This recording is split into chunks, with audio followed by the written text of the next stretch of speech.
Welcome everybody to the Are You Ready for the Removal of P Levels webinar from B Squared. So over the next hour, I'm going to go through what the changes are with the removal of P Levels, how that affects schools and all that sort of stuff. So hopefully all of you can hear me and you followed the advice about checking your sound before the start. If you can't hear me anyway, so there's not much I can do.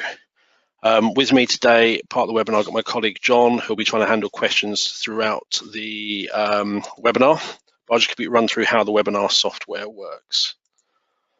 So this webinar will run in two sections. The main presentation will last between 30 and 45 minutes, and after that we'll have a Q&A session.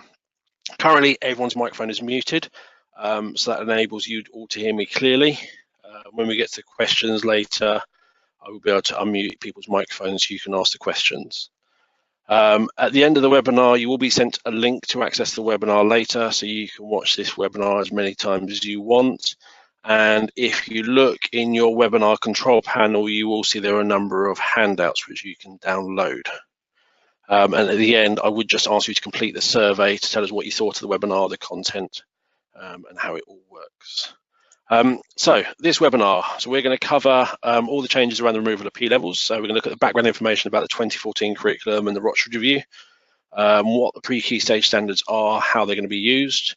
So that will probably cover the main parts, but then we've also got our new assessment framework, so how we're responding, and also as part of the changes from the 2014 curriculum and the Rochford review and the pre-K standards, how we are evolving and how we show progress.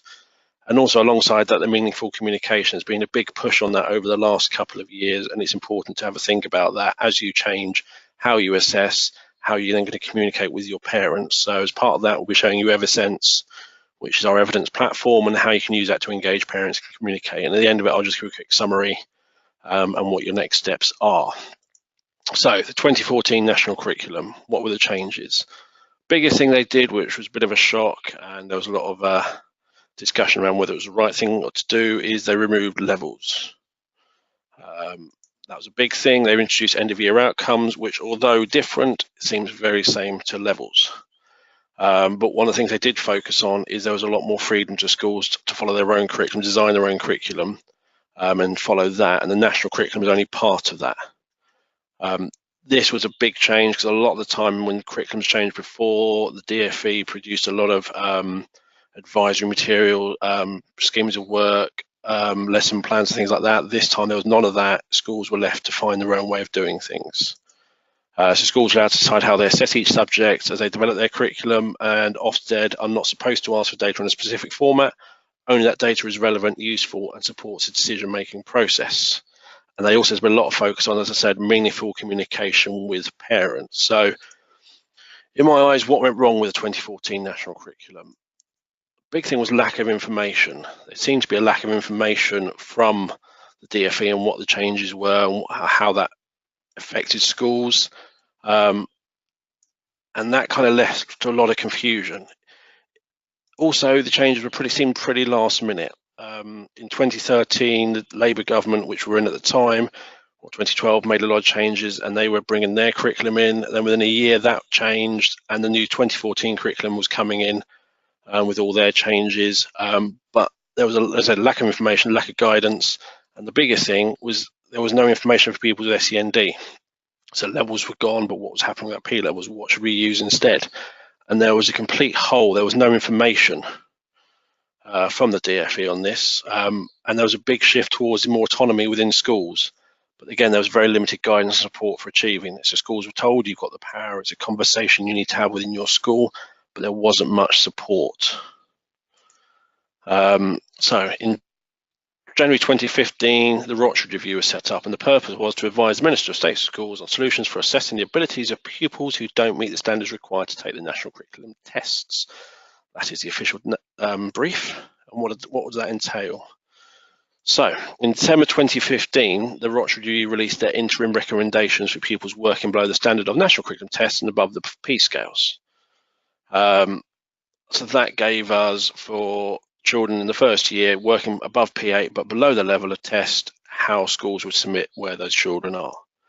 In October 2016, the final report was published. And this was a big report, 10 recommendations, and the first one was the removal of P levels. This was really big, lots of changes, and the majority of them were really good, which we like. And in March 2017, the DfE launched their public consultation alongside the primary assessment, asking for feedback. We, like a number of other organisations, submitted our feedback, and hopefully some of that has gone in. And we have heard from a number of sources that actually the Rochford review could have been over much quicker, but various things delayed it, one of them being the Brexit. And it is disappointing that 4 years after the curriculum change for mainstream pupils, we're only just getting our change for pupils with SEND. And in September 2017, the government published their consultation, and they set their intentions, and here we are in May 2018 with the actual pre-key stage standards. So how have they changed? So 2015, the Rochford Review produced their interim pre-key stage standards. In October 2016, they produced their final recommendations, which included an additional pre-key stage standards. And then in May 2018, the government reviewed and updated and released the final set. So the next couple of years, there's going to be a number of changes. So between 2015 and 2016, and 2017, 2018, we've had anyone working above P8, we've had the foundations, we've had the early development, we've had the growing development. The Rochford Review recommended adding in beneath that the entry and the emerging, with the P scales 1 to 4 children going to be staying on there for another year or so. Then we changed the pre-key stage standards, so they've added an extra one at the bottom, and they've removed the names, which could get slightly confusing on which one's first, and just numbered them 1 to 6. And again, anyone below the first level will still be assessed at the end of key stage against the P scales 1 to 4. And then from 2019, 2020 onwards, they're staying the same, but the P scales 1 to 4 is going to be replaced with something new, which will be based on the work they're doing on the aspects or areas of engagement and the 4 areas of need. So that's going to be coming out information-wise from the government in 2019. So how does that look when we look at the old P levels? So this diagram here, we've been working on this for quite a while, and we updated it in changes. And it gives you an idea of how those performance descriptors compare against the old P levels and national curriculum levels. So one of the changes they did, going from the Rochford Review changes to these new changes, is the first 2 levels here, 1 and 2. Those were merged into one level, which was giant and huge and would take children a long time to achieve, and they may show no progress from key stage 1 to key stage 2. So we were very glad to see them split that into 2 levels, which makes showing progress between the 2 cases easier. And it also makes the different levels more evenly spaced in terms of size and steps. And at the top, 7, 8, and 9, you've got the working towards the standard, working at the standard, and 9 being working at greater depth. So the pre-key stage standards, just to be clear on some very important points, the standards are not a formative assessment tool. They're not going to be used for tracking progress throughout the key stage or in looking at individual. They're just to be used as your end of key stage assessment methods, not within the key stage. So teachers should assess individuals' piece of work in line with their school's own more detailed assessment policy and not against these standards. And those reviewing school performance, including Ofsted inspectors, would not expect them to be used for anything other than summative assessment at the end of the key stage. And these blocks of text are straight out of the pre-key stage standards documents. So another one of the quotes, teachers should recognise the progress of individual settings, individual pupils setting targets refer to agreed outcomes within the Special Education and Disability Code of Practice where appropriate. So it's telling all the schools, don't just look at the academic subjects, look at all 4 areas of need. Make sure that the children, their needs are being met and they are developing across all 4 areas. So the big question, can I continue to use the P levels in my school? Don't know. That's the biggest answer, is I don't know. Part of the reason is things to think about. This is the first one. Will P levels become frowned upon? So in 2014, when the levels were removed, anyone still using levels was considered frowned upon, and schools were being pushed to move away from levels as if they were broken. And a lot of times for children working within special needs, they didn't want to use end of year outcomes, say to the child working in year 6, well done, you're in year 1. They'd rather use a different language. So we don't know if P levels will be frowned upon. That we can only tell over the next 6 months to a year. But the big question, how will we show progress? If we do move away from P levels, how are we going to show progress? What's that going to look like? And also, when you're thinking about this, what worked and what didn't work with the P levels? So the P levels as an end of key stage assessment tool did work pretty well. You could say that child was working on P5 at the beginning, end of last key stage, and the end of P6 this key stage, so it worked well. But within that, they was too large, and you were generally putting a number of children in the same box, and they didn't all fit in that same box. They were different pupils, but they all got put in the same box, even though they had different needs, different rates of development. It was just kind of a best fit approach, which didn't really tell the full story. So as end of key stage stuff, the P levels worked well, but within that, you needed something more. What language will we use with parents? So with the whole P levels, the language we used with staff and other professionals and parents was often the same. We talked about what P level they were on, the progress they made within that. And later on, you'll see as one of the feedback they've had, the government had, is 60% of parents didn't think that P levels or reporting P levels were useful. So when talking to parents, what language will you use? How will you share the achievements their children have been making? And what language will you use when working with other schools? Good thing about the P levels is every school around the country all use the same language. Whether you're working with B-squared, pivots, or other systems, we all work towards that common language of the P levels, P8, P6. We all knew what they meant. With the P levels being removed and nothing from the government filling the space for ongoing assessment, schools are going to have to find their own language to use, and working with other schools, it makes sense you all use the same language. One of the big questions is, how do I report progress to the other LA or other stakeholders? Now, they're going to expect for data in a certain format, and that's going to change with different schools doing different things, and are the local authority and the stakeholders up to speed with the changes? It's going to be quite an interesting time as people make those adjustments to the changes. And the biggest thing, which we get asked a lot already, is what is good progress? And that is going to be an interesting one. If you work on your own system, on your own way, it's going to be quite hard to say that. And one of the things the P levels gave us is we could all use similar frameworks, similar language, and then we could all look at where people are achieving and work out what good progress is. Yeah, if you're on your own, it's going to be a bit more of a challenge. Cool. So what have B-squared been working on? So we've been working on the changes since 2016. So we looked at the recommendations from the Rochford review. We recognised the size of the changes, how important they are, and also how long that content will take to develop. So we've made big changes based on those, and luckily most of it didn't need much work with the release of the new final pre-key stage standards. So the main three frameworks we're looking at today are the engagement steps at the bottom for children, which is not subject-specific learning, the progression steps for subject-specific learning, and also the primary steps for also subject-specific learning. So first of all, I'll talk about pupils not yet engaged in subject-specific learning, which is a new phrase the Rochford review brought in. Hopefully someone's come up with a nice, easy-to-use version of that, or an acronym or something which is nice and easy. But in the Rochford review never told us where that starts, where that ends. So they said there are children engaged in subject-specific learning and children not yet engaged in subject-specific learning. And while we were reviewing the Rochford's findings, we surveyed our customers and asked them what level they thought subject-specific learning started.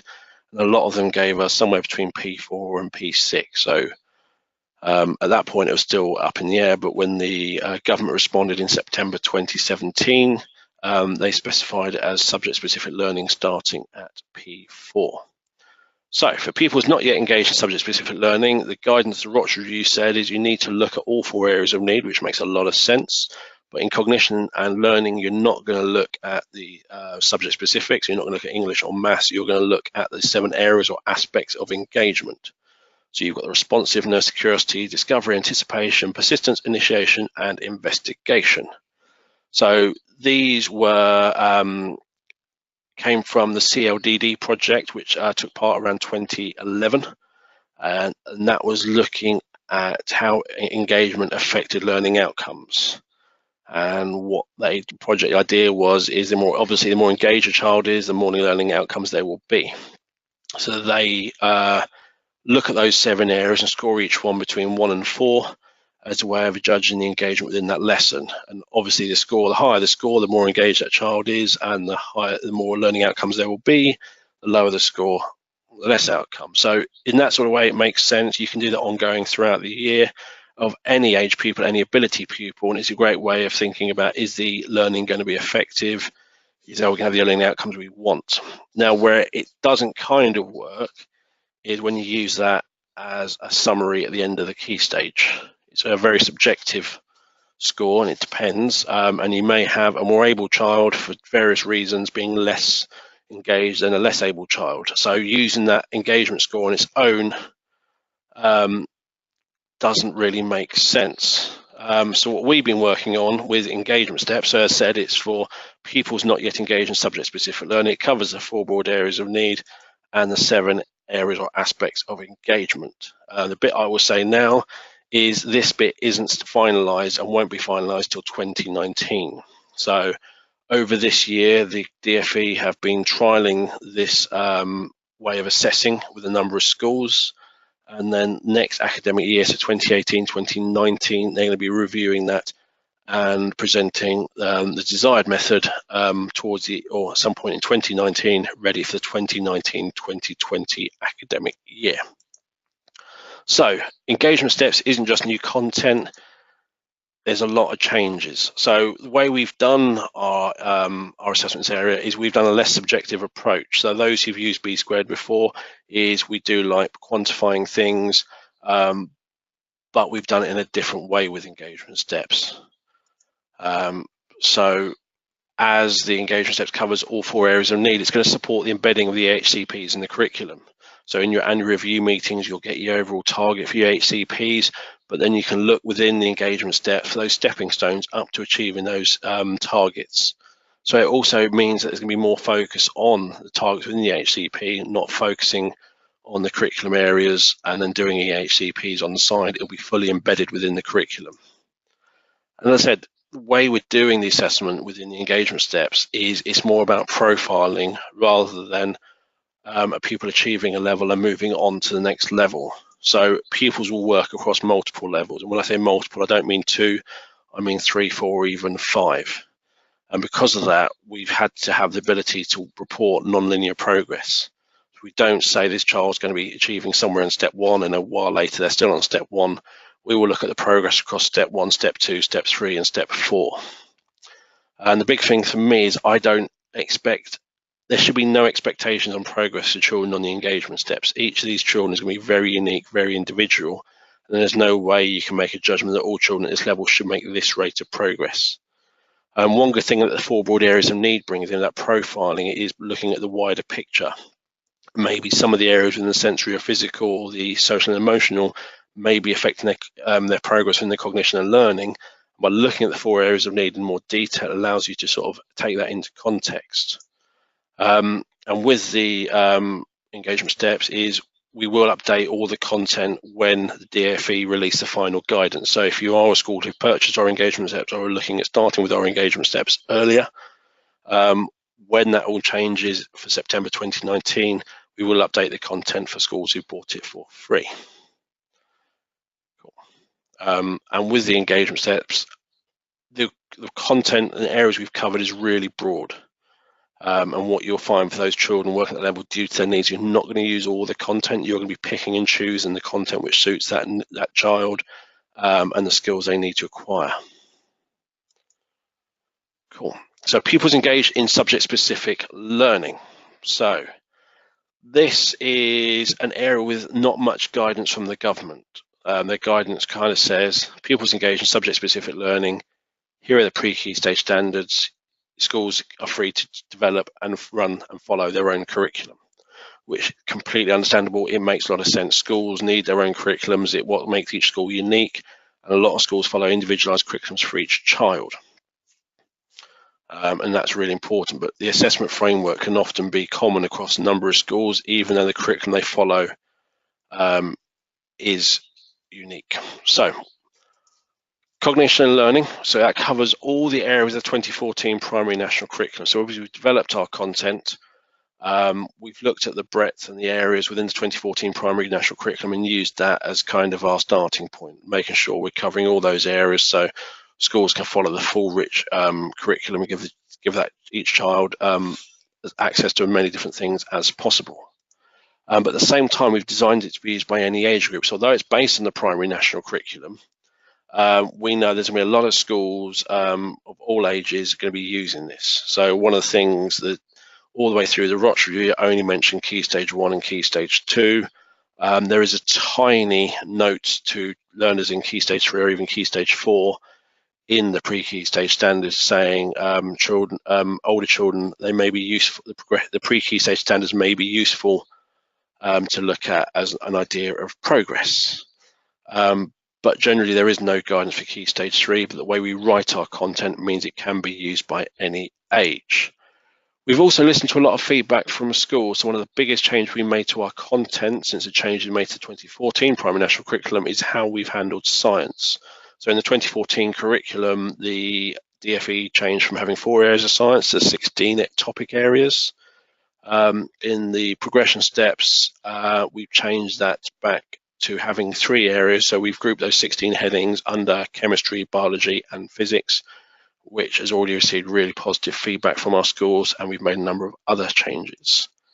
In terms of the levels, we've used the pre-Key Stage standards as our levels. Going back to that slide I showed you earlier, where I had the pre-Key Stage standards and the P levels combined, you can see our leveling structure and the range we cover. So it starts around P4, P5, and goes up to the older level 6. And what we've done within there is we are embedding the statements from the pre-Key Stage standards within the content. So what that means is as you work through these progression steps, you'll automatically be assessing them against the pre-Key Stage standards, even though you're not directly teaching towards them, which means at the end of the Key Stage, you can switch to the pre-Key Stage standards and have a look at where the children are and what they've achieved already. So the content, as I said, covers a wide ability range, includes end of Key Stage performance scriptures, just to make your life easier. So we feel progression steps is generally going to be used by special schools, so children who aren't really concerned about age-rated expectations or using primary-based assessment frameworks. So we feel most of our special schools will be using the progression steps. But we will be having another framework called primary steps. So this one again covers all the areas of the 2014 primary curriculum. It's designed to be used in a primary school setting, and it uses the pre-Key Stage standards 1 to 3, and then we use the end of year outcomes. So when we looked at the pre-Key Stage standards, the third one finishes in old language around 1C. So what we've done there is we then bolt on our end of year outcomes, and it makes a nice continual scale. One of the feedback we've heard and lots of other people had is there is quite a gap between the P8 and year 1. As that third Key Stage standard goes a bit higher, it should remove that gap. A lot of stuff I've read and seen over the last year, there's a lot of focus in schools on how are your learners with SEN compared to your non-SEN learners. So there's a lot of, are you closing the gap? Are they making good progress? All that sort of stuff. So a lot of our primary schools will want to use an assessment framework which allows them to fit in with their mainstream peers. So they can use one set of graphing for all children. And with our primary steps, we've been trying to make it, over the last couple of years, we've been working on it and improving it. And we have now got a number of schools who are now using the primary steps for all children within their mainstream primary. So that allows them to use one assessment system for all children, which reduces teacher workload, and it also gives all children, so any child working below the age-rated expectation, it helps pinpoint where they need that support.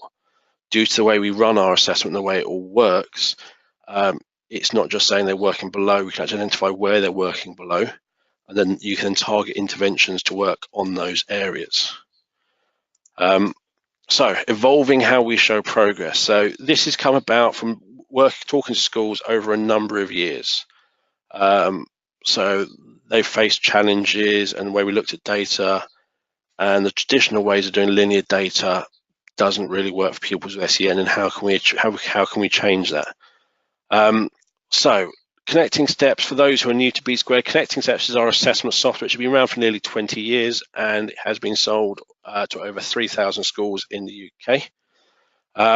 And what Connecting Steps is about is it needs to be easy to use, saves time, and reduce teacher workload. So you record, like a lot of assessment systems, you record the information at the start of throughout the year. It then produces lots of information for you as ways of showing progress.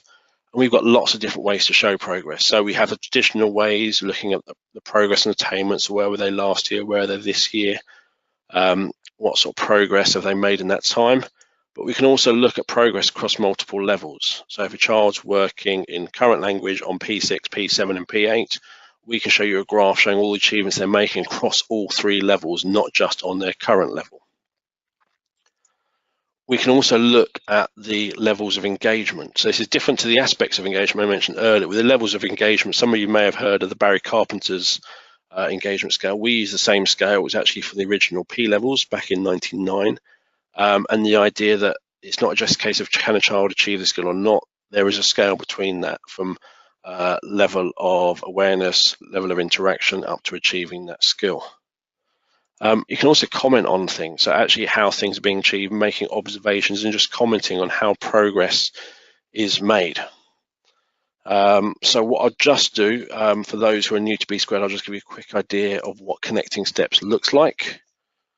I'll just make it a bit bigger so you can all see. So Connecting Steps is our web-based software, really easy to use. All the GDPR compliant stuff that a lot of schools have had the headache going through. This is nice and compliant. So I'm going to go straight into my assessments. I'm going to go to individual assessments, and I'm going to pick Vanessa Kensington, and I'm going to look at the primary steps, and she's working on English reading year 1. So what I can see straight away is anything green is achieved, and I can see in the top right this pupil's achieved 61% of the level, so I can track the progress through. But I can also see I've got a number of yellows. Some have a U in, some have an I in. So that is at different levels of experience. So if I expand this box, you can see the full range. So we've got from encounter through awareness, attention response, engagement, participation, involvement, and gaining skills and understanding. Now, most schools won't need to use that many. We recommend 2 or 3. So you could use engagement for a child who's starting to engage in that. They're trying there, but they're not getting that far. And then gaining skills, they're almost there. And they may even be able to do it with a little bit of prompting. And then you can move on to mastered. Entering data is really easy. It's like coloring. So I can pick up my mastered. I can click on that box there. It's entered. So really quick and easy. So my percentage complete's gone up. So the percentage complete's affected by the green boxes, so the mastered. The yellows don't, but we can show progress on those in a different way. So we can produce a pie chart, and this nice and clearly shows the percentage mastered, percentage gaining skills, the percentage involved, and the percentage not started. And I can run this for any date. So I can say, where was this child back in January, print the pie chart off, and just get a really good overview of that child's progress. And it might be that a child hasn't mastered any extra skills this term, but they've got more involved, they're closer to achieving it than they were at the beginning. Another big thing with B Squared is I'm looking at year 1, and this child's achieved 67%, but at the same time this child has also achieved 20% on year 2. So on this one you can see it's the word reading they're achieving, so they may be struggling with their comprehension. And again, on this level I can look at the pie chart and look at the different progress on there. So with B Squared, like many systems, I can record information either individually or I can work on a group. So I have a group screen for recording information. And once you've got that information in, I can look at reports on individuals, on groups, and I can do all the whole school analysis you can do with most systems. So I can look at pupil premium, cohort attainments, any group I want, look at primary needs, and look at lots of different reports. And our focus over the last year has been looking at reports and looking at progress in a different way. So we'll be evolving how we show that progress. So, as I said, one of the ways we've done is with that pie chart, looking at the different levels of experience. So for some children, going from an engagement or an encounter up to gaining skills will take a lot of time, but is a big achievement for that child. And the other report I mentioned is this progress over multiple levels. So here, I've got a screenshot from Connecting Steps, and you can see the pink level, which is P6, the child's making progress, but at the same time, which is the P7, which is the yellow level, that child is also making progress. In a lot of systems, the progress made on the yellow and blue turquoise levels would be completely forgotten. They would just be focusing on the progress made on the pink level. But with Connecting Steps, you can look at that progress and show that the child is making lots of progress. It's just not where that government wants that child to make progress. So yeah, lots of different things to do. Meaningful communication. This is a big thing. So as I work with different schools over the last few years, I keep hearing different languages. So I may go to one part of the country and they use the language emerging, developing, secure. I go to another part of the country and they have three different. They might use emerging, expected, exceeded. They talk about below ARE, they on track. The language we use makes sense to a lot of professionals, it makes sense within your school, but does it make sense to the wider audience? Do your parents understand? And that's where the meaningful communication comes in. I think since 2014, there's been a push from changing the way you communicate with parents, changing it from the way you communicate with professionals. Where we used to use one language, professionals and parents, we're now using different language to make it more inclusive and more accessible. And from the Rochford review, here's a couple of quotes. The parents and carers should receive meaningful information about the achievements and progress their child makes and should be involved appropriately in the assessment process. They didn't give any guidance on that, but definitely they're going to be involved in the EHCPs, and if you can make them as involved as possible by sharing information with them, they're going to be more engaged with their child's learning and hopefully the outcomes will improve. As I said earlier, the Rochford review and their findings, 60% of parents carers did not think P-scales provided useful information about their child. That could be for a number of things, and one of the big things it might be is that's not what the parents feel is important. With the code of practice bringing the four broad areas of need, a lot of parents want to hear how their child is progressing with their SEMH or their sensory and physical, their communication interaction, not just how they're progressing with their English and their maths. So another one, as I said, code of practice outlines four areas. It reckons all schools should assess pupils' development in all four areas. And over the last year, I've already been to schools where they're changing their curriculum and they're looking at the wider picture. They're embedding the four areas and adapting their curriculum to really include those four areas and make them a bigger focus within their school. So meaningful communication. How can we communicate with parents? So the easiest thing is what skills has the pupil achieved? Rather than talking about they're making good progress or they're below expected, what skills what have they achieved? What can they now do? What are the next steps for that pupil? A lot of parents want to be engaged with their child's education. If you can help inform them on what actually their child is going to be working on next, they can help reinforce that at home, put the practice in and use it out and about. And again, what is the pupil currently working on? So what skills have they started but they haven't achieved yet? Use visual representations. I always like the bar graph. It shows a starting point and an ending point. It's really visual and allows you to compare different areas of the curriculum. Sharing evidence is a big thing. Actually showing what their child can do in school, what they've been doing, what they've been part of. That's really key for parents to actually see what their child can do. And if a parent has more information, has better understanding, they will engage more with the school and their child's education. So that evidence is probably the big key to that. And if you can capture and share evidence in a meaningful way, it'll be huge. So a picture is worth 1,000 words. So when we look at progress, I can talk about a child's how their writing has changed, or I can show you a graph, or I can show you a list of all the skills their child has achieved over the time frame. Or I could show you a piece of writing from a year ago and a picture of a piece of writing from now, and I can visually see that difference. I don't have to explain it. I'll be able to look at the way the handwriting's changed. I can read it and look at the content, how the composition's changed, the language they're using. It's a lot easier for people to understand when they can see the difference. And photographic or video is the easiest way to show, often the easiest way to show progress. It's more engaging, it's easy to understand. And over the years, we've talked to lots of schools, and we created something new called Evisense. So it's evidence that makes sense. And when we looked at that, we looked at how it would be used in schools, what the kind of difficulty would be, what it had to be, and how it had to work. So it had to be easy to use. Minimal training. So we've looked at social media platforms and given it a very similar interface. So it can handle photos, video files, audio files, PDFs, or just written observations. You can link the evidence to other areas, so EHCPs, IEPs, or area needs. Biggest thing, it is safe and secure.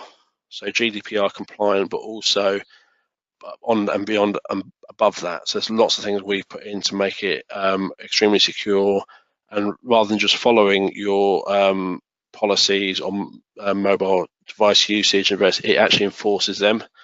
And it also makes evidence really easy to share with parents.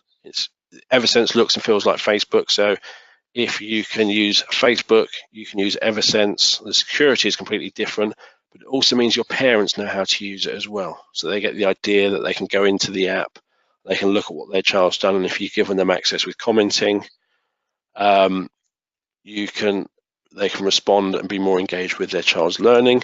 And if you use our Connecting Steps platform, you can then link the evidence into Connecting Steps, and that is then shown in Connecting Steps that there is evidence.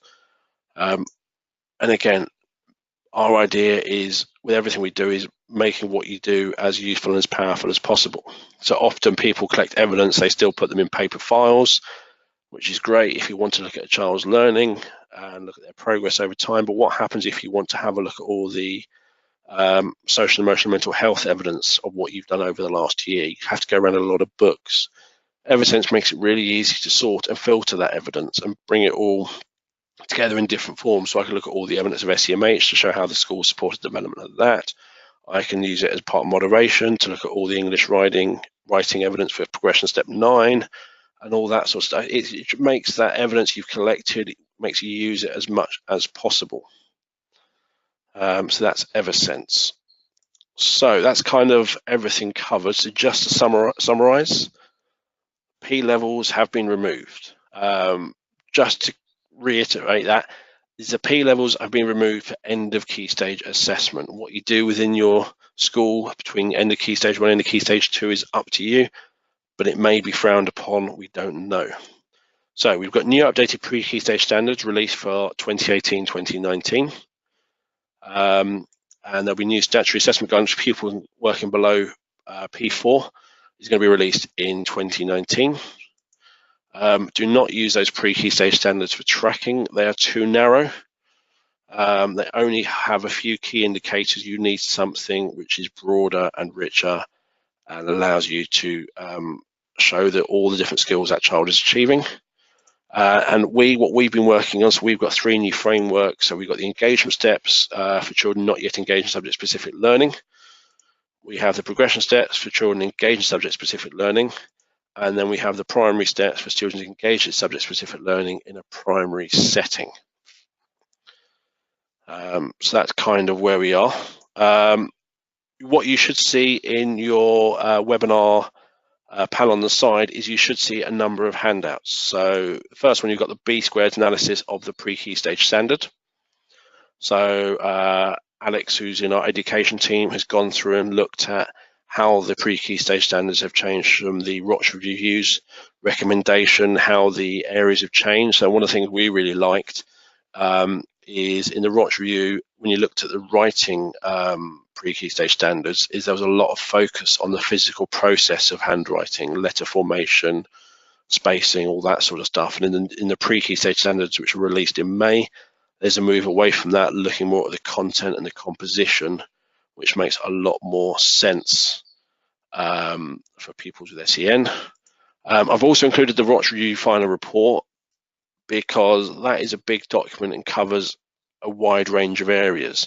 And the removal of P levels, the introduction of the pre-key stage standards, and the 7 aspect and all that sort of stuff is maybe about half of it. There's also a lot of talk on initial teacher training and CPD, which will come hopefully later from the government, but they are responding, they are doing stuff towards that. And then I've also included the pre-key stage standards for Key Stage 1 and the pre-key stage standards for Key Stage 2. So if you haven't found them yet, there are copies there straight from the government. And the final one is there is samples from our new frameworks. So if you haven't seen what our assessment frameworks look like, or you know what assessment frameworks, we want to see how they've changed, there's a document there with samples from engagement steps, progression steps, and primary steps, so you can see how it all looks.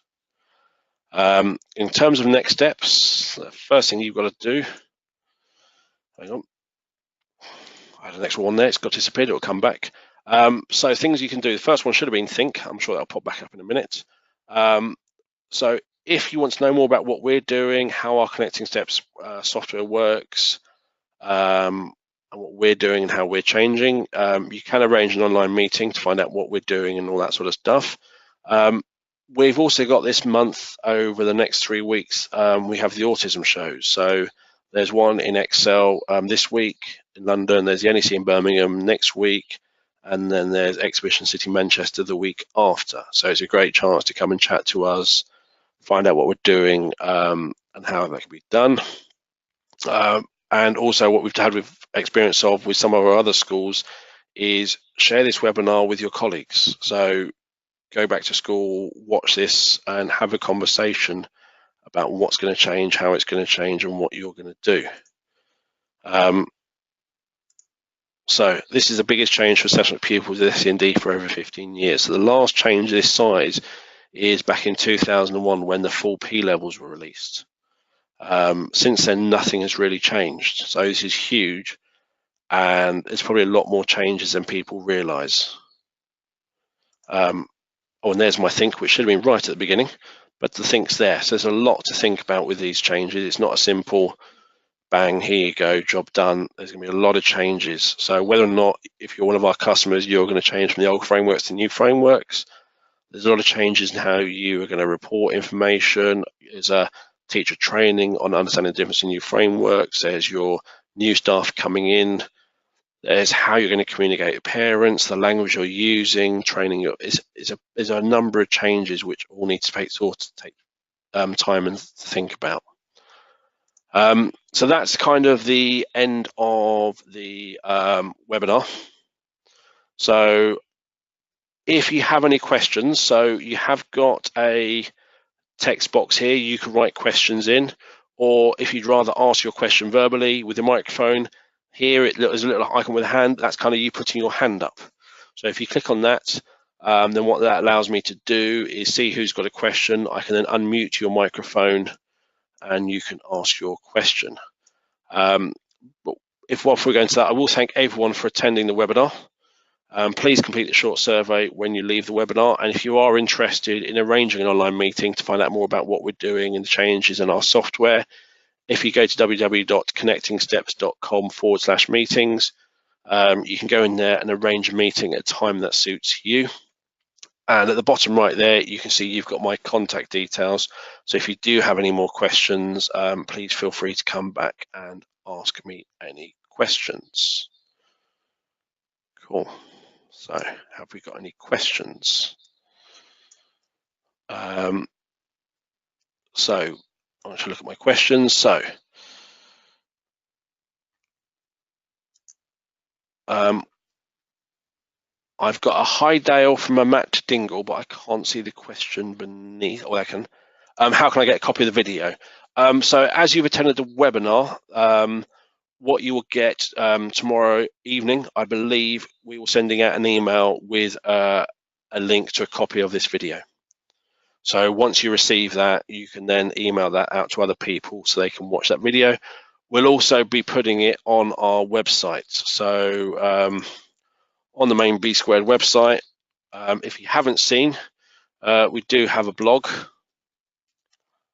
And we're putting our webinars there. So this is a webinar from last week, which was for those who use Connecting Steps, give you a nice training. So, and we put it up on YouTube so you can watch it through there. So we either use the link we send you or head to our blog to watch the video there. I got a question from Yvonne. That your connecting steps customers, do any of the small steps used on connecting steps translate onto new engagement steps and progression steps framework? Yes, they do. So for those who are new to us, we have a number of frameworks within connecting steps. We look at early years, we look at post 16, we look at the P levels, we look at the end of year outcomes, we look at levels. When we create our assessment frameworks, often the skills aren't changing. The emphasis of a curriculum may be different, but a lot of the skills are common. So between the YFS and the P levels, the main aims of the curriculum is different, but you are still looking at counting and stacking bricks and recognizing their name. And so where skills overlap, we use the same skill, and that means when you achieve it in one curriculum, it achieves it in the other. So if you're an existing connecting steps customer using our current frameworks, any of the skills you've entered will transfer over. So where there is that overlap, you will get all the skills transferred. In terms of how to transition, so on the 10th of July, we're going to be running another webinar on how to transition to the new curriculum. And that will give it lots more information. But what we do have, my colleague John has been working on, is a way to transition your completed levels from the current P levels, national curriculum levels, to our progression steps, just to make that transition process easier. So yeah, if you come to the webinar on the 10th of July at the same time at 7 p.m. again, you can find out all about how you can transition and how it will look. Kerry Taylor, the question, how much is B squared? That is kind of an interesting question. It is a modular system. So on our website, under assessment, you will see order forms, and you've got an order form for English school. The basic answer, without working it all out, is if you are a mainstream primary looking to use this with under 30 children, the starting price will be £800 for the first year, but then £150 a year ongoing. So with us, what we prefer to do is hit you in one go. So as we write the content, we'll hit you. But as things aren't going to change for a number of years now, we don't feel we should charge you large amounts of money each year when nothing's really changing. So yeah, if you're a mainstream primary, that's how much it costs.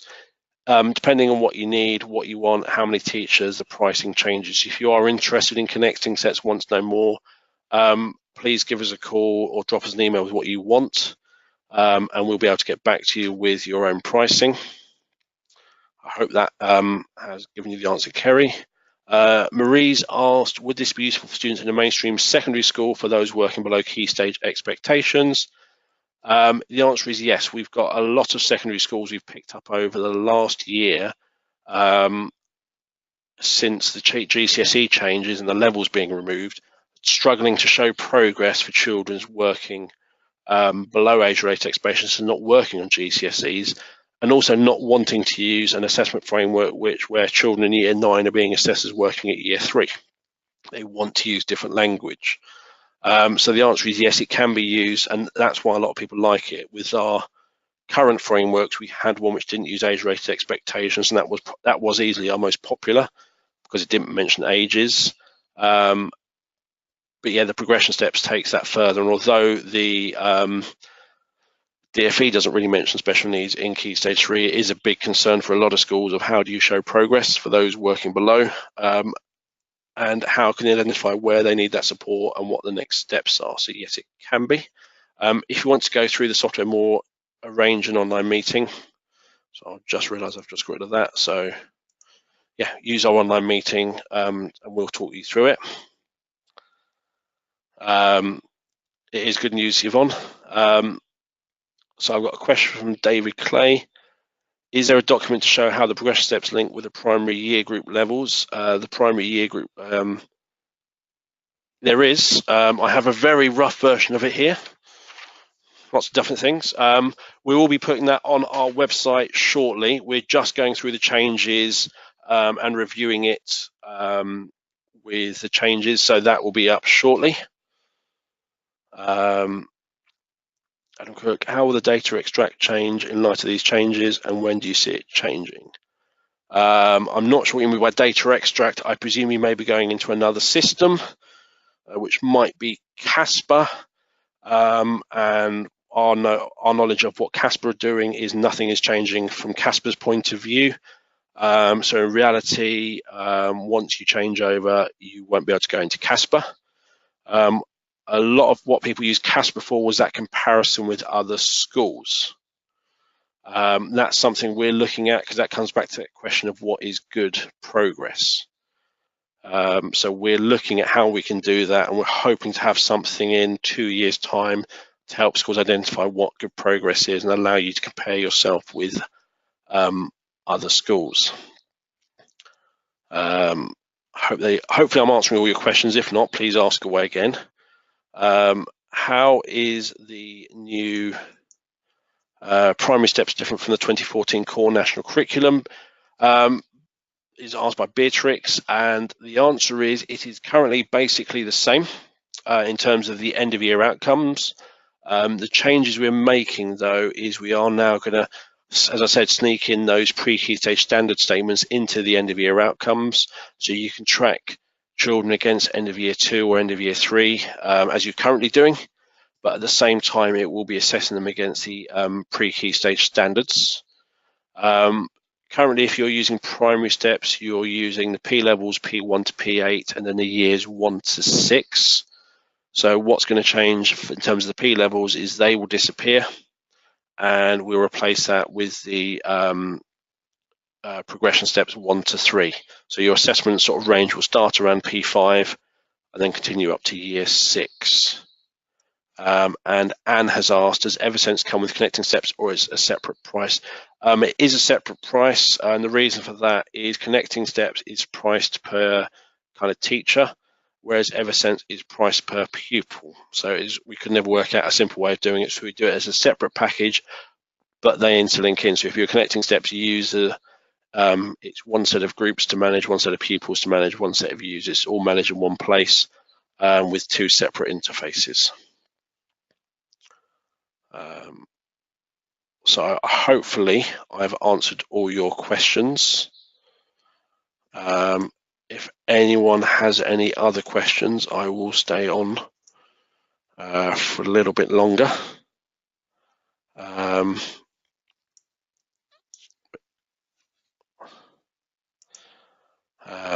So it's all up to you when this ends. So there's 66 of you still sitting here watching. So if you have any questions, do fire away.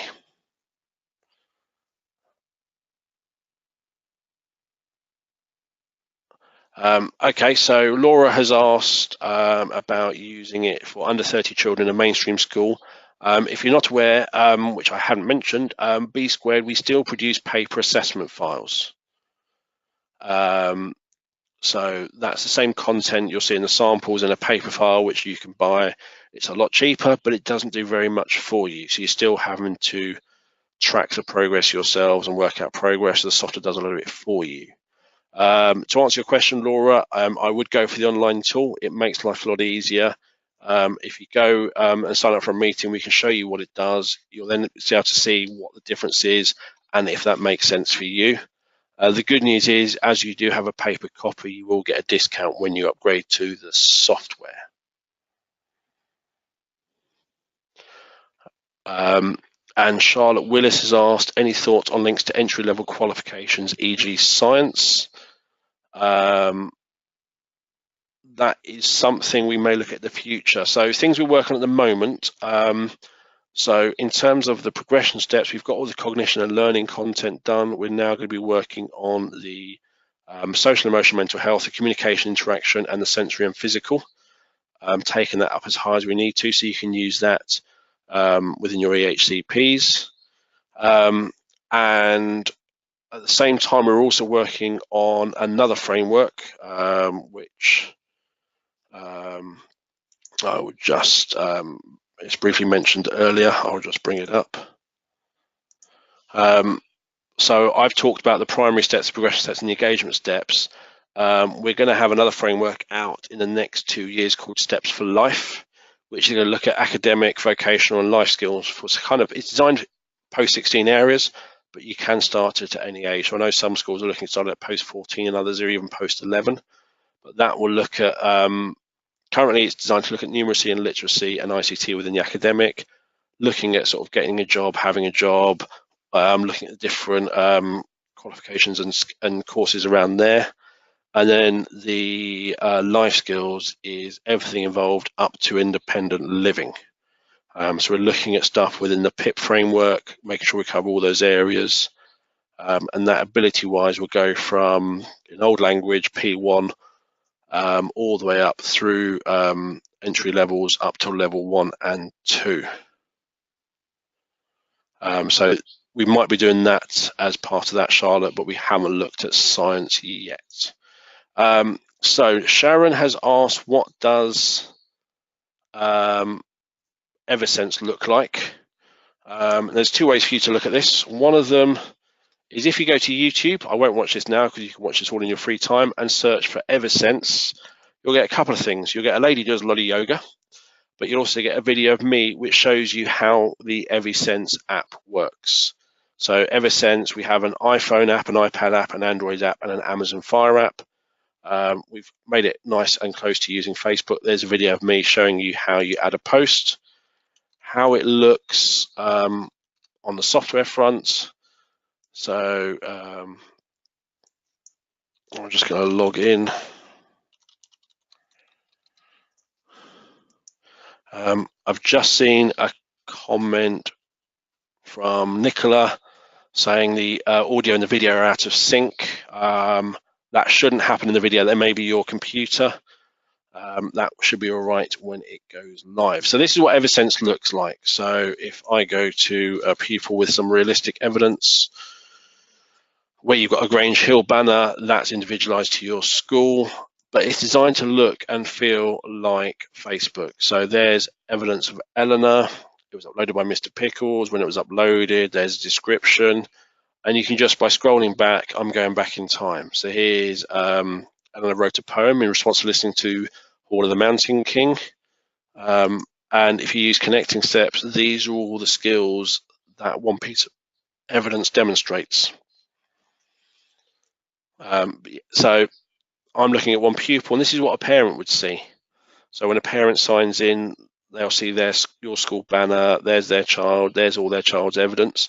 But if you do give parents access, they don't see everything. Each parent will only see their child's work, but they don't even see all of it. So I've got 2 posts here, which are dummy posts, but that one has a group of people as an icon, and that one has a padlock. The padlock indicates that evidence is for teachers only, where the group of people means that evidence is shared with people. So there's a lot of control over who has access to what. And when it comes to printing, there's lots of options. So I know some of our schools are already including this within their reports. So I can include 1 page, multiple pages, is it for parents or not. I can filter, so I'm going to do some evidence for Eleanor. Pick a time frame. I'm going to give it a title page. So I'm going to write it's called on Eleanor's year.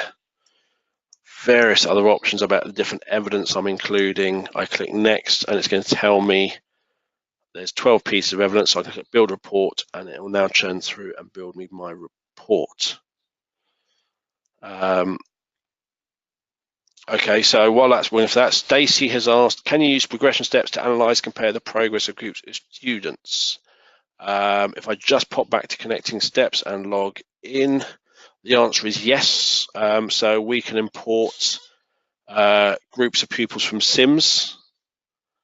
So all the normal groups, free school meals, all those sorts of stuff. So if I go into here and pull the list up, EAL, EHC, ethnicity, first language, free school meals, gifted and talented, health, which has a huge list of areas, looked after children, pupil premium, there is an SEN type service child, and then here we've got my ASDF and Tuesday is any group you possibly want. That allows you to compare whichever group you select with the rest of the school. And with groups like primary needs, key stage years, and some of the others, it will compare those against the other groups as well. So yeah, this is called CSAM, which is our Connecting Steps Analysis module, and it's designed to do the whole school reporting, looking at progress and attainment. Oh yes, my Evisense report's finished. So this is how the reports kind of look. So again, your school banner, there's a picture of Eleanor, and I can just scroll through and see all that evidence of what that child's been up to. And you can see here, this last bit of evidence is nice to see. Eleanor took part in a judo tournament. So with Evisense, it doesn't just have to be the academic achievements. You can see everything that child's been part of and celebrate all the stuff that child achieving, whether it's academic or not. It's a great way. You'll see on the right here, I've got a QR code. What that's for is there's no way I could read that image there. So what the QR code allows me to do is I can scan that on an iPad. It would then bring up that evidence, and if that was a video or an audio file, I could then watch the video or listen to the audio file. Okay, what other questions have I got? Ian's asked, is Evisense going to be linked to the Autism Progress and Steps for Life? The answer is yes, Ian. All the curriculums will appear in Evisense, so Autism Progress is already linked. And for those who don't know, Autism Progress is a tool we developed with 3 autism charities, which we completed last year, which is used for profiling autism alongside the main curriculum. So it's based on certs, so it looks at communication, social interaction, flexibility of thought, and emotional regulation, and allows you to build a really detailed profile and identifying where that child needs support, and also providing a range of strategies you can use with that child. And yes, with Evisense, as I'm just doing a real dummy post, and if I tag Eleanor, when I go link to assessment, you'll see Autism Progress is there, and I can link to the different areas within there. Okay.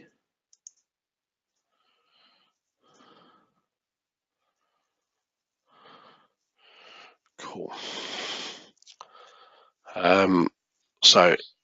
We've reached the 1 hour mark of the webinar, so unless anyone has any other questions, I'll give you another minute or two.